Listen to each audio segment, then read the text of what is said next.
You love her voice, you love her looks, but Melissa loves comic books. Hi, welcome back. I'm back already. Look at that.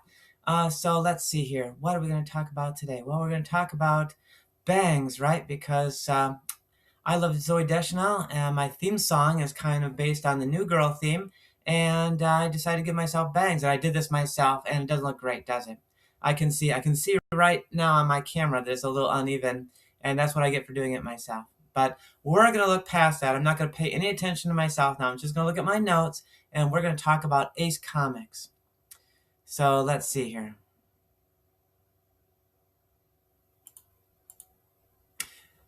It's interesting to me how, even after the debut of Superman, some publishers went through the rest of 1938 acting as if they were completely oblivious to the sea change that was going on in the medium. One example of that is David McKay, as we can see in their second title, Ace Comics. And this is particularly interesting because within its pages, they already had a character that some people would argue was actually the first superhero. And I'll come back to that real soon. Previously, every cover of Ace Comics was like many of the other anthology covers, an amalgam of characters that could be found inside, often Snuffy Smith, the Katzenjammer Kids, and maybe a few others. But as of issue 15 and every issue thereafter until the end of 1948, you will see only the Katzenjammer Kids on every cover. The only reason you would have expected this to be an anthology book inside is that almost every comic book was an anthology book inside. You also would have been, if you had thought that this was a Katzenjammer Kids only book, David McKay was probably cool with that too. I had talked about the strip The Captain and the Kids in a previous episode, noting then how that strip was incredibly cloned off of the Katzenjammer Kids with the same characters by a court ruling. But the strips being reprinted at this time for The Captain and the Kids showed it had morphed into a blend of formulaic comedy and the new trend of adventure strips. The Katzenjammer Kids had no such morphing. It was stuck in the traditional fare of the boys um, getting into trouble constantly at home, adding additional foils for them, like a boy their age named Rolo. I don't have any figures for how popular the Katzenjammer Kids were at the time. Judging by their crossovers in other media, it seems like their popularity probably peaked in the 1910s, so it's kind of crazy that this strip has gone on to be the longest running comic strip of all time. But that isn't even the lead feature in every issue of Ace Comics. That goes to Alex Raymond's Jungle Jim. That's Jim, not Gym. You've heard Alex Raymond's name before on this channel. He had created Flash Gordon. He created Jungle Jim at the same time. Jungle Jim was a topper. That is a strip sold as a 2-for-1 with the main strip, so newspapers could fill the whole page with something from the same source. Jungle Jim might have been pitched at the same time for competition for Tarzan, but the two characters had little in common other than being in jungles. Jim Bradley, was a hunter, but he explored the jungles of Asia instead of Africa.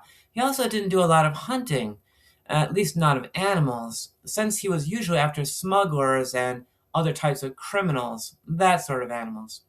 At the middle of 1938, what was being reprinted here was a story where Jim was briefly assumed to be dead, and his supporting cast, Kolu and Lily DeVale, are being held prisoner by the villainous Bhutan.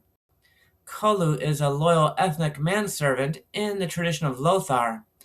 Wikipedia describes Lily as a femme fatale, but I'm not sure if that's totally accurate. She's more of a spy with shifting loyalties, so Jim is never sure exactly whose side she's on. Jim helps Kolu escape to go alert the British authorities, while other pages dwell on a side plot about a father and son reunion in Bhutan's cells. There's not a lot of action, but it all looks gorgeous in Raymond's very talented renderings. Some other familiar features ran through Ace Comics. Barney Google was still an infrequent guest star in what had become Snuffy Smith's feature. Baby Dumpling's first words, "Goodbye, dear," were reprinted in the Blondie feature in the January issue of Ace Comics. And buried in the middle of the book was the Phantom, another action figure, kind of like Jungle Jim. The Phantom was created by Lee Falk, who had previously created Mandrake the Magician, and I've already talked about him in another episode, and also by Ray Moore, who had been assisting Lee's co-creator Phil Davis on art chores on Mandrake. Because Falk had drawn the first few weeks' worth of Phantom strips himself, he was responsible for coming up with some important elements of the Phantom's look. The idea of the skin-tight costume, apparently inspired by Robin Hood wearing tights in movies, and also, perhaps more important, innovation-wise, not drawing eyes in the eye holes of the mask to make the Phantom look even more unnatural and menacing. Both of these would become staple elements of superhero comic books for, well, forever. The Phantom is a pinnacle of human achievement type character, like the pulp hero Doc Savage. He's strong, smart, fast, and has every skill he needs to finish his adventures alive. This sort of character lands just shy of being superhuman and in urban settings is usually known as a mystery man. The Phantom's adventures are sometimes in cities, but more often he's in the wilderness, the jungles of Africa specifically, like Tarzan. But here's where the Phantom gets even more interesting. There have been many generations of Phantoms over the last few centuries, each wearing the same costume and pretending to be the same person, like the Dread Pirate Roberts, fooling many people into thinking he's immortal. And therein lies the crux of the debate as to who was the first superhero. If you don't have a superpower, but everyone thinks that you do, is that enough to make you a superhero? How you answer that question answers if you think Superman or the Phantom was the first superhero. The Phantom didn't start being reprinted right away in Ace Comics. He didn't debut until issue number 11, just last year, starting with the Phantom's very first storyline, The Sky Band. By mid 1938, the Phantom is under attack by bad guys trying to stop him from reaching the Isle of Herons. The Phantom doesn't want his dog Devil to come with, but Devil isn't deterred by leashes when his master is leaving him. Dog's sidekicks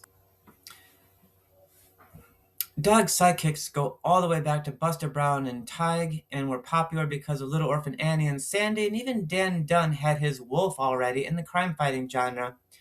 Animal companions, particularly dogs, are very popular because dogs are popular, and it also gives the hero someone to talk to, but then you don't have to write dialogue back. Once on the island, the Phantom falls into a quicksand trap. That quick becomes a cliche, and that's been set by the Sky Band. It's nice to see that Devil isn't like a super dog level smart, and he struggles to figure out what the Phantom is telling him to do to help him get out.